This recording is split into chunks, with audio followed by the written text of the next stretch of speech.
मालेगावचा भुईकोट किल्ल्याला अतिक्रमणाचा विळखा पडलेला आहे। खंदकावर घरं आणि बुरुजावर खिडक्यांच्या भोवती अतिक्रमण झालेलं आहे। 365 अतिक्रमित घरं आणि 2 धार्मिक स्थळं आणि 4 व्यावसायिक अतिक्रमण देखील या ठिकाणी पाहायला मिळतात। तर मालेगावच्या भुईकोट किल्ल्याला अतिक्रमणाचा विळखा पडलेला आहे। जेव्हा जेव्हा ती झोपडपट्टी जवळपास सरकत आली आणि भुईकोट किल्ल्याला इजा होऊ लागली, त्याचं विद्रुपीकरण होऊ लागलं आणि खंदकामध्ये जमातखाना बांधून घेतला। एका नगरसेवकाने, माजी नगरसेवक, त्यांनी त्या ठिकाणी जमातखाना बांधला। जमातखाना बांधल्यामुळे एक प्रकारे त्या किल्ल्याला विद्रुपीकरण तर झालं, तो खंदक बुजून टाकला। मालेगाव शहराची ओळख असलेल्या भुईकोट किल्ल्याच्या चारही बाजूने पूर्णपणे अतिक्रमण झालेले आहे। कोर्टाच्या निर्देशन आल्यानंतरही ते अतिक्रमण काढण्यामध्ये कुठेतरी राज्य सरकार, पुरातत्व खाते हे अपयशी ठरताना दिसतंय।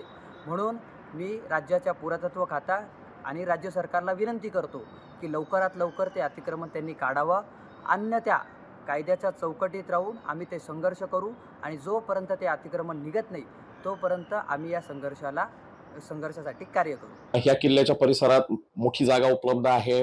खड्डक आता मोकळे होणार आहेत। अतिक्रमण जर काढले गेले तर परत मोठी जागा मिळणार आहे। इथं मालेगाव हाट सारखे उपक्रम चालू करता येतील, जिथं मालेगावातल्या स्थानिक कलाकारांना, महिलांना त्यांच्या वाणी, त्यांचं जे काही खाणपिण्याची जी संस्कृती आहे ती लोकांपर्यंत पोहोचवता येतील। मालेगावात उत्पादित होणाऱ्या साड्या, लुंगी हे आणता येईल।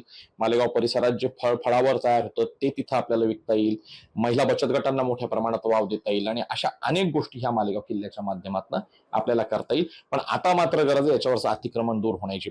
आणि मला असं वाटतं की सर्वसामान्य मालेगावकरांचा, ह्या उत्तर महाराष्ट्रातील लोकांचा ह्या विषयावर आता संयम संपत आलेला आहे असं मला वाटतंय। लोकशाही मराठी ऐका, पहा, जागरूक रहा।